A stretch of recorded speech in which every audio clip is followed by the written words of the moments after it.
तो उसमें हमारी भूमिका थी कि हाँ, हम सबूत के साथ बताएँ कि संविधान को कहाँ-कहाँ से कैसे खतरा है। इलेक्टोरल बॉन्ड ने देश को बता दिया कि देश कैसे चल रहा है। चंदा दो, धंधा लो, धंधा नहीं करना है तो चंदा दो, वरना ईडी, सीबीआई सब कुछ क्लियर बताया। अब हमारा देश जल्दी भूल गया।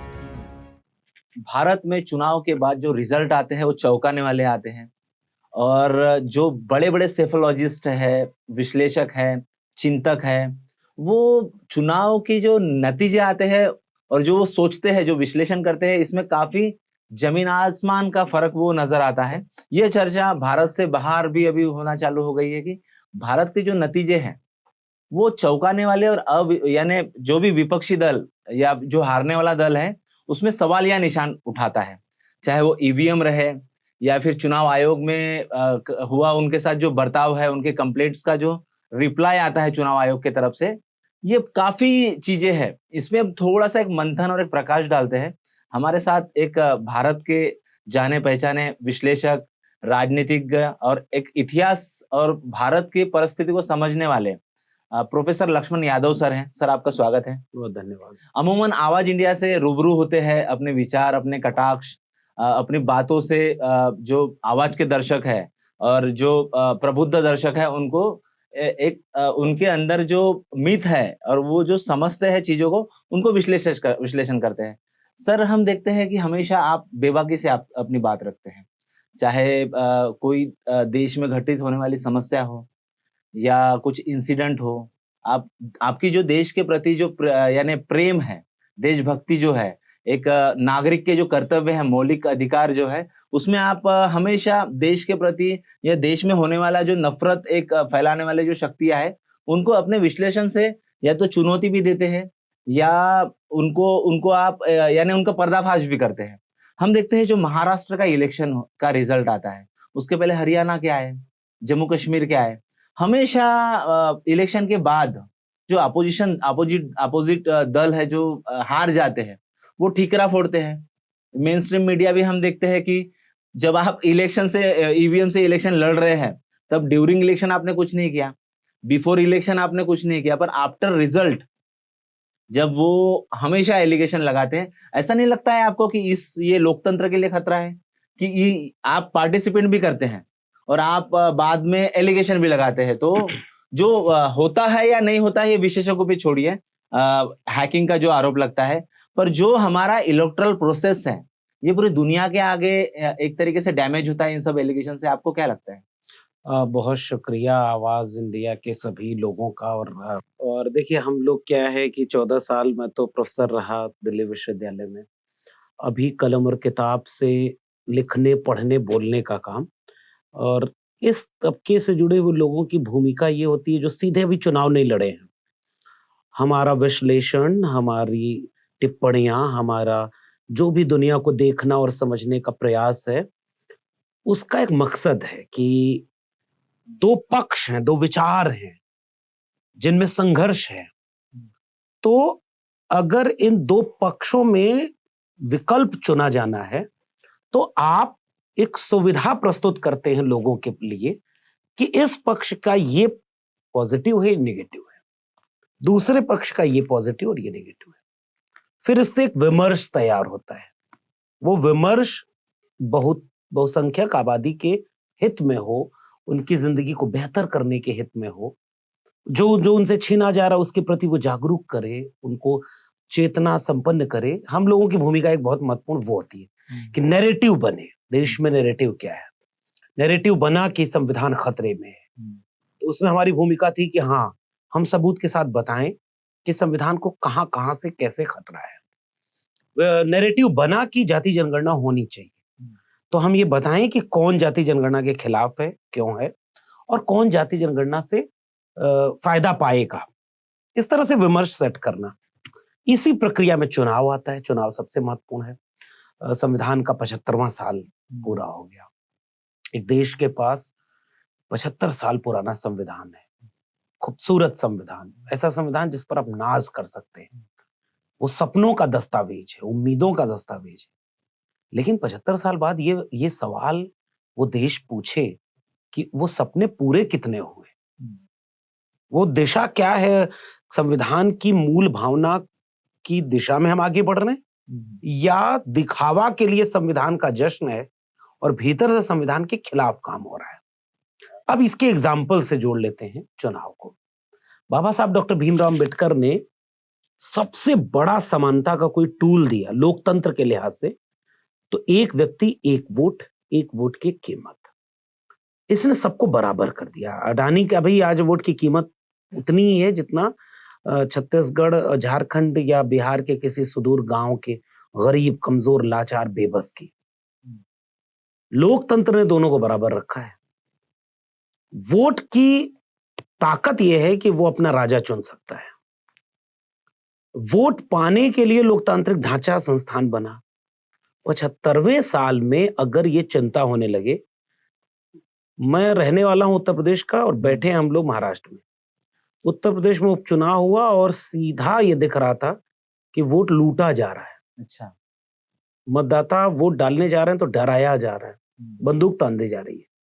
वीडियोस लोगों ने, पूरे देश ने देखा। ये कैसा संभव होता है सर? मैं वही जानना अगर से चाह रहा इसके विवेचना में हम गर्भ में घुसे, इसके अंदर थोड़ा सा अंतर आत्मा में हम इसको सोचने की कोशिश करें, क्योंकि ये हमारे देश के लिए काफी खतरनाक, जैसा किसी नदी में उफान आता है तो वो एक निशान के ऊपर चले जाते हैं उसका जल स्तर।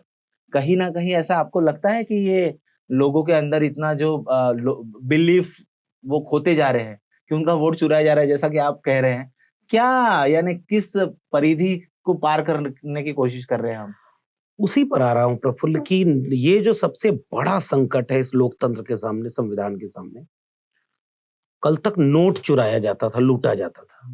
आपकी जेब से नोट लूट ली गई, कभी महंगाई के नाम पर आपसे जेब का पैसा ले लिया गया, काला धन वापस लाने के नाम पर बैंक में लाइन लगवा दिया गया, नोटबंदी हो गई और फीस महंगी हो गई, दवाई महंगी हो गई, पढ़ाई महंगी हो गई। आपका नोट लूटता जा रहा था। अंधविश्वास के नाम पे दुकान चलने लगी बहुत लोगों की। अब वोट भी लूटा जा रहा है और ये कोई नया नहीं है। मतलब पहले कुछ कुछ जगहों पर प्रयोग हुआ, तो उत्तर प्रदेश का मैं बात कर रहा था तो वहां ये हुआ। महाराष्ट्र में है, मैं महाराष्ट्र चुनाव के पहले भी आया, चुनाव के दरमियान भी आया और चुनाव के बाद भी आया हूं। मैं यकीन से कह सकता हूं कि न महाराष्ट्र में और न महाराष्ट्र के बाहर, बाकी सबको छोड़िए, बीजेपी को यह यकीन नहीं था कि उसकी इतनी सीटें आने वाली है। इसमें तो कोई गलत नहीं हो सकता। फिर सीटें कैसे आ गई? फिर वो वोट क्या सही जगह गया, सही अनुपात में गया? क्या वोटर को यह यकीन है कि उसका वोट सही जगह गया है, गिनती सही हुई है, सब कुछ सही हुआ है? अगर ये भरोसा खत्म हो रहा है और सवाल उठ रहा है, तो लोकतंत्र की बुनियाद में कोई मट्ठा डाल रहा है। अब इसका वजह जो आपने पूछा कि ऐसा क्यों होता है, पुलिस, बीएलओ, यूपी का एक एग्जांपल लेता हूं फिर उसे महाराष्ट्र से जोड़ता हूं। उत्तर प्रदेश में क्या है कि बीएलओ, पुलिस की ड्यूटी, चुनाव के कर्मचारी, ये जब ड्यूटी पर लगाए जा रहे थे तो वहां की सबसे प्रमुख विपक्षी पार्टी है समाजवादी पार्टी। समाजवादी पार्टी ने सबूत के साथ उपचुनाव के जितने अधिकारियों का ट्रांसफर पोस्टिंग था सब चुनाव आयोग को भेजा। सबूत के साथ उपचुनाव में कहां वोटिंग परसेंटेज कम कराई जा रही है, सरकार कैसे प्रशासन को मैनिपुलेट कर रही है, पुलिस उसके अकॉर्डिंग काम कर रही है, कहां लाठी चलाना है, कहां नहीं चलाना है, सब कुछ जैसे लगता है कोई प्लान करके बैठा है। महाराष्ट्र में मैं घूम रहा हूं, एक दो कार्यक्रम के सिलसिले में आया, तो मुझे क्या पता चल रहा है, अकूत पैसा बांटा गया। चलो कोई बात नहीं, फिर भी वोट डाला लोगों ने।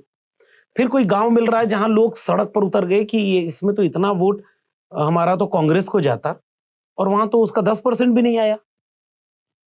फिर तीसरा सबूत मिला कि एक कोई महाराष्ट्र नव निर्माण सेना का विधायक, वो कह रहा है कि जिस बूथ पर मेरे परिवार के 6-7 वोट हैं उसमें मुझे 2 वोट मिला। वोटिंग परसेंटेज जब वोटिंग खत्म हो रही है तो 58% है, और जब बाद में चुनाव आयोग कह रहा है 63% है, 5-7% वोट बढ़ गया, लाखों वोट बढ़ गए। चुनाव आयोग ने एक का भी जवाब दिया। ये होता इस तरह से प्रफुल्ल जी कि पूरा सिस्टम जब फेवर में हो इस करप्शन के, मैं सिस्टम को क्वेश्चन कर रहा हूं। आप सिस्टम की बात कर रहे हैं। हाँ, थोड़ा सा और थोड़ा सा गहराई में जाते हैं। सिस्टम की जब आप बात कर रहे हैं, ये कैसा संभव है? सिर्फ बीजेपी के या आरएसएस के लोग इसको कर पा रहे हैं? अगर से जो एलिगेशन लगते हैं क्योंकि उनकी रूलिंग सत्ता है। क्या अपोजिशन में भी स्लीपर सेल कुछ काम कर रहे हैं, या फिर उनके जिसको आप बोल सकते हैं एजेंट्स, जो आरएसएस हमेशा हमेशा सांस्कृतिक युद्ध का श्रेय देती है कि हम सांस्कृतिक युद्ध कर रहे हैं और उसके वजह से हम जीत रहे हैं, हम हिंदुत्व का बात कर रहे हैं, हमारी वैदिक परंपरा ये काफी यानी उज्जवल परंपरा है, इसके वजह से हम जीत रहे हैं, या हमारी जो संस्कृति है या फिर जो हम वर्णाश्रम का जो प्रैक्टिसिंग कर रहे हैं, अभी तो धीमी आवाज में बात भी करना चालू कर दिए कि मनुस्मृति में जो यानी शेडो डायलॉग जो हम देखते हैं कि हम लोग ये सब करके लोगों को ये पसंद आ रहा है, वो अपने पुराने यानी घर पुराने कल्चर में वापसी कर रहे हैं। तो क्या सिर्फ बीजेपी और आरएसएस के लोग सिर्फ यहीं तक है कि वो अपोजिशन पार्टी में भी है, ऐसा आपको लगता है? हमेशा स्लीपर सेल का लगता है, घुसपैठी का लगता है, समाजवादी पार्टी ने अपने आईटी सेक्टर के लोगों को हटा दिया, एक न्यूज वो भी आती है, आम आदमी पार्टी ने पर्टिकुलर कुछ आईटी सेक्टर के लोगों को हटा दिया कि वो मिसगाइड कर रहे थे। राहुल गांधी बोलते हैं कि मध्य प्रदेश में हमारी गवर्नमेंट थी पर वो आरएसएस चला रही थी। ये जब आप देखते हैं, क्योंकि आप एक राजनीति के विश्लेषण में भी आपकी काफी रुचि रही है, कैसे देखते हैं संस्कृति, राजनीति और युद्ध और अपोजिशन पार्टी कैसे कंट्रोल नहीं कर पाती है इन सब चीजों को? देखिए, एक बात है, जब हम आरएसएस कह रहे हैं तो वो एक प्रतिनिधित्व कर रहा है उस तबके के लोगों का जिसका विचार ये है कि वो एक धर्म, एक जाति और एक तबके के लोगों का राष्ट्र बनाना चाहते हैं, जिसका नाम वो हिंदू राष्ट्र देते हैं। उनका वर्चस्व रहे, नियंत्रण उनके हाथ में रहे, जो वो डिसाइड करें विमर्श उस दिशा में हो। लेकिन जब वो बड़ी लीडरशिप होती है उनकी, मोहन भागवत अच्छी बात बोलेंगे, नरेंद्र मोदी या अमित शाह ठीक ठाक बात बोलेंगे, कोई बहुत वैसे, हाँ कभी कभी बीच में जब वोट चाहिए होगा तो कपड़ों से पहचान लो, मंगलसूत्र छीन ले जाएंगे, भैंस खोल ले जाएंगे, ये सब भी बोलेंगे चुनाव में, लेकिन मोटे तौर पर वो अच्छी बात बोलेंगे। सेकंड थर्ड लेयर में जब आप आएंगे तब वो ये बात बोलेगा कि मनुस्मृति लाना है। ऊपर वाले तो कहेंगे संविधान, माथा झुकाएंगे, अब बाबा साहब का संविधान मेरे जीते जी कोई छू देने, वो बोलेगा। ये उनकी टैक्टिस है। नीचे लेवल पर वो धीरे धीरे अपना एक कैडर तैयार करेगा कि देखो धर्म खतरे में है, मुसलमानों से खतरा है, वो गजवाए हिंद बना रहे हैं, तुम हिंदू राष्ट्र बनाओ। थर्ड लेयर पर आकर के जो गांव में कैडर जा रहा है, उसके पास शिक्षा पहुंची नहीं, बर्बाद हो गई है, चेतना है नहीं, रोजगार है नहीं, बीमारी है घर में, परेशान है, सब कुछ है। फिर अचानक कोई आदमी जिसको पैसा देकर के गांव-गांव भेजा जा रहा है, क्योंकि नोटबंदी का सबसे ज्यादा लाभ अगर इस देश को कोई मिला हो तो वो ये मिला है कि बीजेपी की हर जिले में 3 स्टार 4 स्टार ऑफिस बनी है। कहां से पैसा आया इतना? आरएसएस की शाखाएं चलने लगी। तो उससे क्या हो गया कि जब इकोनॉमिकल एम्पावरमेंट हो गया तो उसका कैडर गांव तक जाने लगा, और जो लाचार बेबस है उसको वो ये झूठ परोसने लगा, तो वहां इसका धीरे धीरे एक प्रभाव पैदा हो रहा है। इसका अर्थ ये कतई नहीं है कि समाज में मनुस्मृति को मानने वाले या हिंदू खतरे में है इसको यकीन करने वाले बढ़ गए हैं, ऐसा नहीं है। पावर है उनके पास, तो पावर रिसोर्स के जरिए वहां जा रही है। गरीब, कमजोर, बेबस, लाचार को इतना लाचार करते जा रहे हो कि 5 किलो अनाज देके वो लगता है कि एहसान हो गया, जिंदा है हम। एक तो ये सिस्टम में लोग बैठे हैं। सिस्टम ये वो है कि जिसमें जज भी कहने लगा कि राम मंदिर का फैसला देना था तो मैं तो भगवान को याद किया पहले। उसमें कोई अगर एक मुसलमान होता और वो बोलता कि मैं खुदा को याद करके ये दिया कि बाबरी मस्जिद शहीद हुई थी, यहां मंदिर नहीं बनेगा, तो इस देश में क्या होता? क्योंकि आप मेजॉरिटेरिज्म क्या एक हवा बना रहे हैं।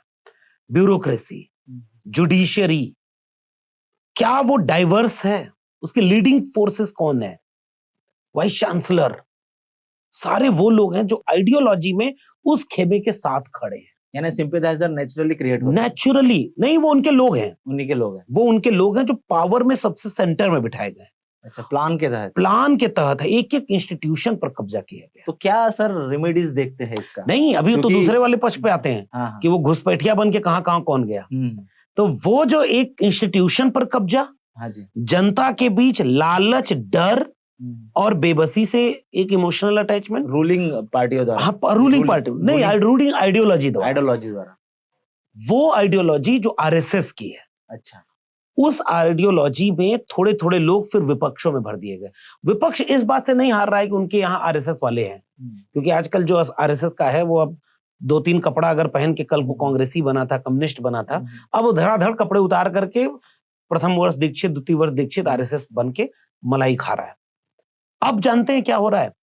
अब हो ये रहा है कि जो विपक्षी दल है, उनकी गुटबाजी, उनके यहाँ ये समर्पण भाव नहीं कि देश खतरे में है, संविधान खतरे में है, तुम्हारी विधायकी, तुम्हारी प्रधानी, तुम्हारी सांसदी, तुम्हारी पार्टी, तुम्हारा ये खतरे में नहीं है। वो तो कल को कुछ मैनेज हो जाएगा। चुनाव ही नहीं हो रहा है ईमानदारी से। हरियाणा हारना इतना स्वाभाविक है जितना स्वाभाविक मान लिया गया। कांग्रेस को भी विश्लेषण करना चाहिए। सुप्रीम कोर्ट चले गए वहां काफी लोग। होगा क्या? हमारे यूपी में 3-4 जगह ऐसी हैं जहां हराया गया, डीएम ने लाइट बुझा दी, लाठीचार्ज हुआ, वीडियोस आए, सब कुछ पब्लिक डोमेन में है। सुप्रीम कोर्ट गए, फायदा क्या? यूपी उपचुनाव में खुलेआम लूट लिया पूरा वोट आपको। आप चर्चा करने जाते उससे पहले मस्जिद के नीचे मंदिर खोजने लगे, सारा मामला डाइवर्ट, रोज हिंदू मुस्लिम। एक बहुत बड़ा खतरा इस देश के सामने ये है कि लोकतंत्र के लिबास में तानाशाही अब आ गई है, प्रवेश कर रही है। वोट लूटे जा रहे हैं। चुनाव आयोग से लाख सवाल पूछिए, एक आज शायरी वो सुना देगा। ईवीएम है, आपने ठीक कहा कि ईवीएम का एक्सपर्ट उसका जवाब देगा, लेकिन ईवीएम पर खुली बात तो हो। और पॉलिटिशियन क्या कर रहे हैं हारने के बाद? मैं अखिलेश यादव को इस बात के लिए थोड़ा क्रेडिट दूंगा कि यूपी उपचुनाव में 37 सीटें वो जीती, देश की तीसरी सबसे बड़ी पार्टी हुई, लेकिन सदन के on the floor of house उन्होंने बोला कि मैं 80 की 80 सीटें जीत जाऊं तब भी मुझे ईवीएम पर भरोसा नहीं है। हम कल भी उसके खिलाफ थे, आज भी हैं, और ईवीएम से जीत कर ईवीएम को हटाएंगे। ये अप्रोच होना चाहिए। ये नहीं कि आप जीत गए तो फिर ईवीएम ठीक है, हार गए तो झारखंड में ठीक है और महाराष्ट्र में ठीक है। ये लॉजिक कन्विंसिंग नहीं होता है। और अगर लॉजिक गड़बड़ है कि वो झारखंड जीतने दिए क्योंकि गैप ज्यादा था, गैप एक तरफा था, महाराष्ट्र में नेक टू नेक फाइट थी, तो थोड़ा वोटर लिस्ट में मैनिपुलेट कर लो, थोड़ा ईवीएम ठीक कर लो, थोड़ा पैसे बांट दो, जितने भी तरह के हथकंडे होते हैं, थोड़ा विपक्षी दलों में ही किसी को लड़ा दो, बहुत तरह के काम होते हैं, उसको नेक टू नेक फाइट को जीत लो और फिर कुछ दिन बाद सब खत्म। Debate discourse. विपक्ष का काम है सड़क पर उतर कर आर या पार की लड़ाई लड़ो। अगर ईवीएम गड़बड़ है तो उतर जाओ सड़क पर। तो ये आपने बिल्कुल ठीक कहा कि आप ऐसा नहीं कि बिफोर द इलेक्शन कुछ नहीं करते, ड्यूरिंग इलेक्शन कुछ नहीं करते, और आफ्टर इलेक्शन कहते हैं कि ईवीएम गड़बड़ थी, तो उतरो ना सड़क पे। कहो कि पूरा विपक्ष एकजुट होकर कहता है कि चुनाव का बहिष्कार करेंगे क्योंकि वोटर तैयार हो, और जनता को कन्विंस करिए कि जब आपके वोट की मतलब अहमियत खत्म हो रही है कि आप किसे वोट दे रहे हैं, कहां जा रहे हैं, वरना फिर ईवीएम की बात आपको नहीं करनी चाहिए। फिर आपको इस देश के आम आवाम को इस डर, इस खतरे से लड़कर आप बचा सकते हैं, तभी लोकतंत्र बचेगा, वरना अब केवल राजनीतिक लड़ाई से देश बचेगा नहीं। जब खुद की कैडर ऑर्गेनाइजेशन की बात आए तो बहुजन समाज पार्टी रहे या समाजवादी पार्टी रहे या कांग्रेस पार्टी रहे, ये क्यों नहीं अपने ट्रेनिंग कैडराइज ऑर्गेनाइजेशन खड़े कर पाते हैं? क्या लगता है आपको कि अभी वक्त आ गया कि इन्होंने कैडर ऑर्गेनाइजेशन खड़े करना चाहिए? सबसे बुनियादी चीज लोकतंत्र में अगर कुछ है तो वो संस्थान होते हैं। लोकतांत्रिक संस्थान के सामने राजनीतिक संस्थान जब बनते हैं, पार्टी एक संस्थान है और उसकी सबसे बुनियादी जड़ होती है उसका कैडर। कैडर आइडियोलॉजी को, मिशन को, एजेंडे को जनता तक ले जाता है।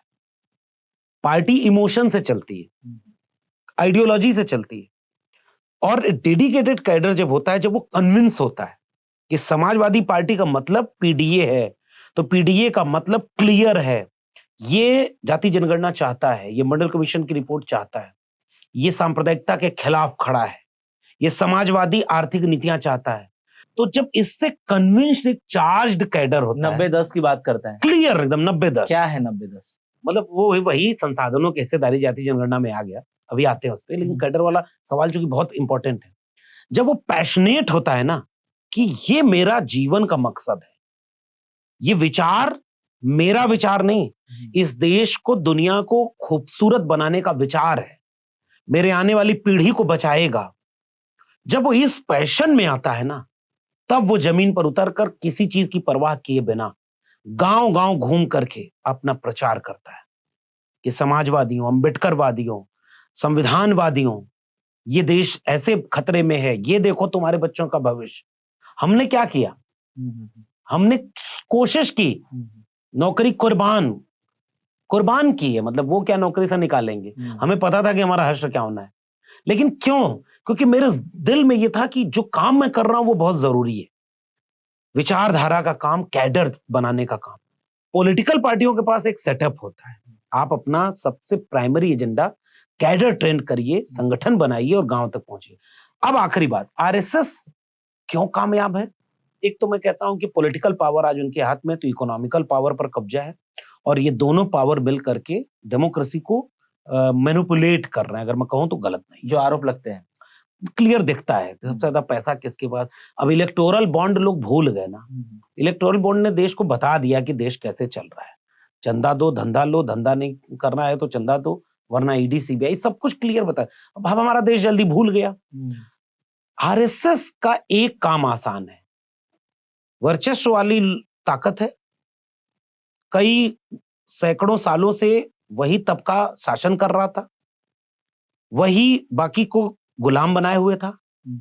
गुलामों को गुलामी बनाए रखने के लिए और अपनी ताकत बनाए रखने के लिए पाखंड और अंधविश्वास के जरिए अपने वर्चस्व को कायम रखना तो ये आसान काम है ना।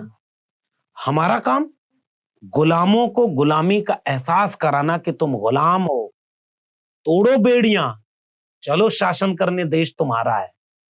मुश्किल काम है, क्योंकि उनको जातियों में बांटा, उनको खंड खंड बांटा, उनको तमाम तरह से वो किया। तो हमारा काम मुश्किल है, लेकिन मानवता के पक्ष में है। उनका काम थोड़ा आसान है, क्योंकि नफरत का काम है, गलत काम है। हिंदू राष्ट्र बनाना क्यों बनाओगे? कोई ब्राह्मण अपने बच्चे की शादी दलित से करेगा? घोड़ी चढ़ने से मारा जा रहा है, कोई आया उसमें हिंदू राष्ट्र वाला कि जाति खत्म करो? डॉक्टर अंबेडकर को नायक मानता है, जाति जनगणना चाहता है, आरक्षण का समर्थक है, विरोधी हिंदू राष्ट्र वाला? सवाल पूछा जाए, जितने ये हिंदू राष्ट्र बनाने वाले हैं, ये एससी एसटी ओबीसी के आरक्षण समर्थक हैं, विरोधी होंगे, जाति जनगणना के विरोधी होंगे, आपके लेटरल एंट्री पर बोलेंगे नहीं, आपके स्कूल की फीस महंगी होगी बोलेंगे नहीं, आपका संविधान खत्म हो जाए वो कभी संविधान बचाने नहीं आएंगे। तो फिर किस बात का राष्ट्र? ये बात जब लोगों तक पहुंचती है तो कौन पहुंचाता है? कैडर। इसलिए कैडर सबसे जरूरी होता है, क्योंकि उनके पास कैडर के साथ पावर है, पैसा है, इसलिए वो दिखती है कि आरएसएस बहुत मजबूत है। अरे इतना ही मजबूत होती तो अयोध्या नहीं हारते।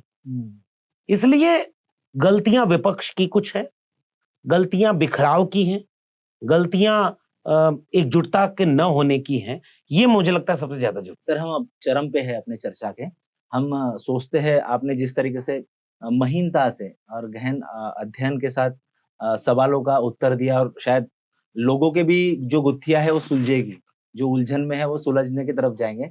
मेरा अंत में 2 ही प्रश्न रहेंगे आपसे कि जो सैकड़ों सालों का आपने जिक्र किया, यानी एक कल्चर का कॉन्फ्लिक्ट हमने देखा।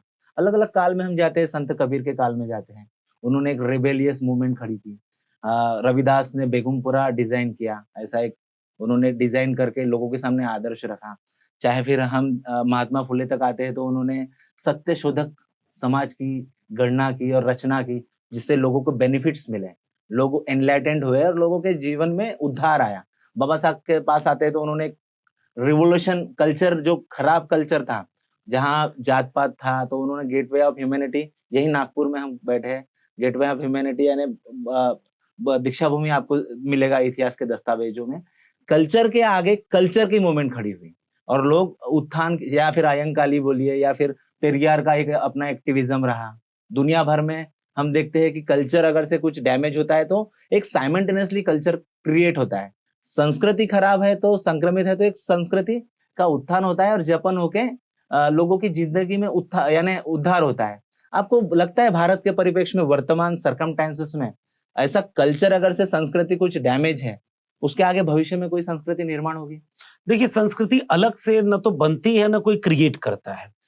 कल्चर सोसाइटी के, मतलब ह्यूमन सिविलाइजेशन के पैरेलल ग्रो करता है। मानव, अब आदि मानव था तो न उसके पास मंदिर था न मस्जिद था, उसकी समस्याएं दूसरी थी 10,000 साल पहले, 50,000 साल पहले। वो किसी धर्म की किताब में नहीं लिखा है। 5,000 साल का इतिहास पता है। 5000 साल के इतिहास में जो लिखा हुआ है, हालांकि सिंधु घाटी सभ्यता की लिपि भी आज तक पढ़ नहीं पाए और दावा करते हैं कि लाखों साल पुराने हम हैं। उसके बाद धीरे धीरे जब सिविलाइज्ड फॉर्मेट आ रहा है ह्यूमैनिटी का, तो वो अपना कल्चर डेवलप कर रहा है। और उस डेवलपमेंट में ही आप देखेंगे कि पिछले 2, ढाई, 3,000 इन 3,000 सालों में क्लियर डिवीजन दिखता है। एक डोमिनेंट करने वाला कल्चर और एक उससे रिवोल्ट करने वाला कल्चर। जैसे कि कुछ एग्जांपल दे पाएंगे? वर्चस्व करने वाला कल्चर ये डेवलप करता है कि मैं सबसे श्रेष्ठ हूं धरती पर, मेरी जाति भगवान वाली है, सुपरमेसी जिसको बोलते हैं। इसलिए तुम मेरी पूजा करो, मैं किसी की हत्या कर दूं तो भी मुझे गुनाह नहीं है, तुम अछूत हो। अच्छा, तुम कुम्हार हो, लोहार हो, बढ़ई हो, नाई, मोची हो, किसान हो, तुम लोग उत्पादन करो, सेवा करो, मैं श्रेष्ठ हूं, मैं राजा बनूंगा, मैं पुजारी बनूंगा, मैं ताकतवर रहूंगा। ये डोमिनेंट कल्चर है जो अपनी डोमिनेंसी को बरकरार रखने के लिए शास्त्रों का सहारा लेता है। Baba Saheb doctor Ambedkar annihilation of caste में उसको एक्सप्लेन कर चुके हैं। वो अपनी डोमिनेंसी को बरकरार रखने के लिए उसी को बताता है कि ब्रह्मांड वही है, उसी की लिखी किताब ही धर्म है, उसी की लिखी बातें ही सही हैं। अल्टरनेट कल्चर जो होता है वो रिवोल्ट का होता है, रिवोल्यूशन का होता है। उसका एग्जाम्पल है बुद्ध, उसका एग्जाम्पल है कबीर, रैदास, पलटू, दादू, भीखा, बुल्ले शाह, जिनका भी आप नाम ले रहे थे। ये रिवोल्ट का कल्चर है। और इस कल्चर के पास कल्चर के नाम पर क्या है? Humanity, equality, liberty, fraternity. नाम नए हैं लेकिन इसके वैल्यूज उस समय डेवलप हो रहे हैं। मन न रंगाए रंगाए जो भी कपड़ा, हम कद बाभन तुम कद सूत, तुम कद लोहू हम कद दूध, एक बोलते सब उत्पन्ना, कौन बाभन कौन सूदा। जस केलन के पात पात में पात, तस मानुष के जात जात, रविदास मानुष न जुड़े जब तक जात न जात। कोई घासीदास कह रहे हैं कि मन के एक समाना। हाँ, पूरे देश में पैन इंडिया देखिए कल्चर क्या डेवलप हो रहा है।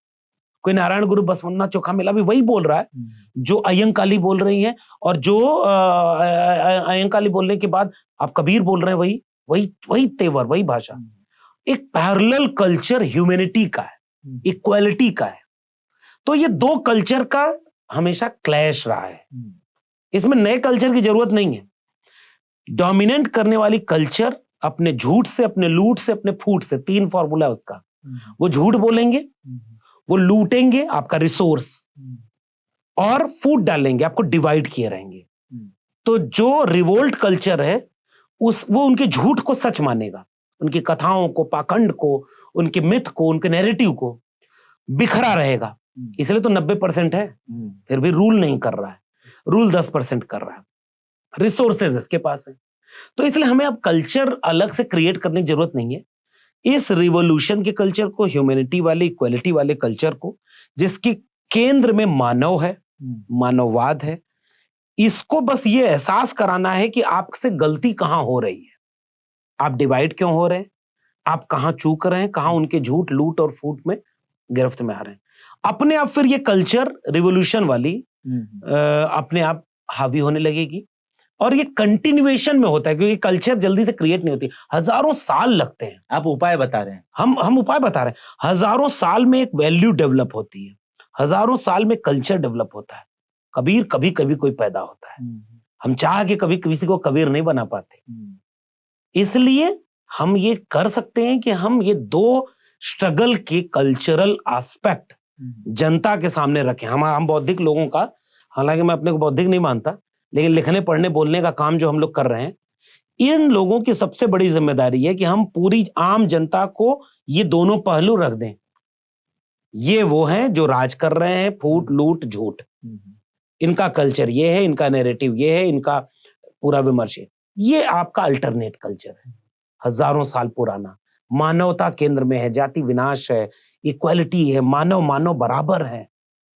अपने आप जनता जब समझ जाएगी तो बराबरी का समझ। अंत का सर सवाल, एक क्रांतिकारी सवाल है जो एक यानी इंटेलेक्चुअल प्रॉपर्टी को संज्ञान की तरफ यानी सॉल्यूशन की तरफ लेके जाता है। सवाल पब्लिक के जहन में है, 90% देशवासियों के जहन में। एक पार्टी कहती है कि 400 सीट ला दीजिए, हम संविधान बदलेंगे। एक पार्टी कहती है संविधान खतरे में है।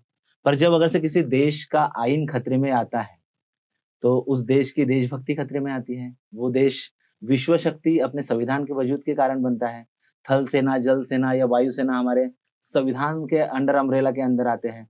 तो पूरी दुनिया हमको कॉन्स्टिट्यूशन के, हमारे इतने बड़े कॉन्स्टिट्यूशन की वजह से हमको सैल्यूट करती है। पावरफुल हम महाशक्ति के दौर में चले जाते हैं। क्यों ऐसा नैरेटिव सेट नहीं कर पाई अपोजिशन पार्टियां कि किसमें दम है कि ये संविधान बदल सकते हैं? ऐसा जो यानी जब कोई बोल रहा है खतरे में है, कोई बोल रहा है हम बचा रहे हैं, पर एक धुरा ऐसी बोलने वाली क्यों नहीं होती कि संविधान की वजह से आज तक हम देश चला पा रहे हैं या बन पा रहे हैं हमारा देश? ऐसा धीमी आवाज में भी हमको इलेक्शन में ये कैंपेन ना सुनने को मिलता है, या कॉन्स्टिट्यूशन की जो पावर है उसका जो एक डायनामिक पूरी दुनिया को देखने का, यानी भारत को देखने का जो नजरिया है हमारे कॉन्स्टिट्यूशन की वजह से है। क्या खामियां रह गई? आप सेफोलॉजिस्ट भी है, आप पॉलिटिकल साइंस भी पढ़े हैं, आप हिस्ट्री के विद्यार्थी रहे हैं। क्या लगता है आपको कि हम अपने संविधान को नहीं समझ पाए या फिर हम अपने देशभक्ति को नहीं समझ पाए? कहाँ खामियां रह गई और कैसे उपाय होगा? बहुत बहुत गंभीर सवाल है प्रफुल्ल भाई। असल में ये भी सोचिए ना, जो देश अपने संविधान बनने के 75वां साल मना रहा हो और उसी साल उस देश का जो सबसे बड़ा चुनाव हो रहा हो, उसका सबसे बड़ा एजेंडा बन जाए अब की बार 400 पार, ताकि संविधान बदलना है। अब कंट्राडिक्शन आप देखिए, लेवल ऑफ कंट्राडिक्शन। और उसके बाद 400 क्या हो, अकेले वो पार्टी 240 पाई बीजेपी, प्राइम मिनिस्टर फिर से बनने गए मोदी जी, उसी संविधान को माथे से लगाए। लेकिन जिन लोगों ने उनके पार्टी के ये बोला था, उनमें से किसी के ऊपर कोई कार्रवाई नहीं की। तो कितना बड़ा तमाशा है ये। और वैल्यूज, संविधान कागज का पुलिंदा तो है नहीं। डॉक्टर अंबेडकर ने क्लियर लिखा है कि ये कितना भी अच्छा संविधान है, लागू करने वाले लोग अच्छे नहीं हो।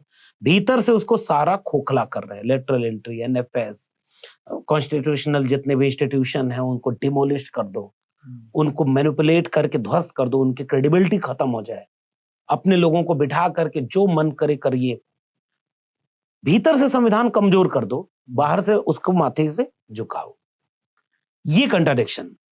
अपोजिशन ने क्या किया कि नैरेटिव तो बनाया। आज मैं कह रहा हूं कि अगर ये देश थोड़ा बचा है तो इसी नैरेटिव को हमें इसकी क्रेडिट देनी चाहिए कि संविधान खतरे में है। ये नैरेटिव अगर न बनता तो आज देश में क्या हालात होते मुझे नहीं पता। हालांकि हरियाणा और महाराष्ट्र का रिजल्ट आने के बाद फिर से वो लोग उसी कॉन्फिडेंस लेवल तक जाने की कोशिश करेंगे जो 2024 के चुनाव के पहले वो थे। कॉन्स्टिट्यूशन एक ऐसी चीज है जिसमें वाकई ये बात कही जा सकती है कि किसमें दम है कि बदल देगा। इसीलिए वो सामने से नहीं बदल रहा, उसने आधा से ज्यादा संविधान बदल दिया। ईवीएम से चुनाव हो रहा है, आप उस पे प्लस माइनस कुछ भी बोलिए, हो रहा है। चुनाव आयोग क्या कर रहा है क्लियर दिख रहा है। चुनाव खत्म, चुनाव आयोग गायब, न कोई कार्रवाई, न कोई एक्शन, न सुओ मोटो, कुछ भी नहीं। इलेक्शन कमीशन मतलब इलेक्शन के बीच में केवल डेट अनाउंस करने, इलेक्शन करा के उसको काउंटिंग कर देने। क्या इलेक्शन कमीशन ने इसका जवाब दिया कि महाराष्ट्र में 58% अगर वोटिंग थी तो वो 63 कैसे हुई? कोई रिप्लाई आया? विपक्ष इसके लिए धरना दिया, सड़क पर बैठा, लूट लिया आपके लोकतंत्र को। अगर आप ये कहते हैं तो सड़क पे क्यों नहीं उतरे? फिर इलेक्शन कमीशन भूल जाए तो वो तो साजिश का हिस्सा है। आप चुपचाप क्यों हो गए? फिर आप अगला चुनाव फिर हारोगे। महाराष्ट्र वाले हारे, कल बिहार हार जाओगे, तो सब हारने का इंतजार कर रहे हैं। यहां गलती विपक्ष की है।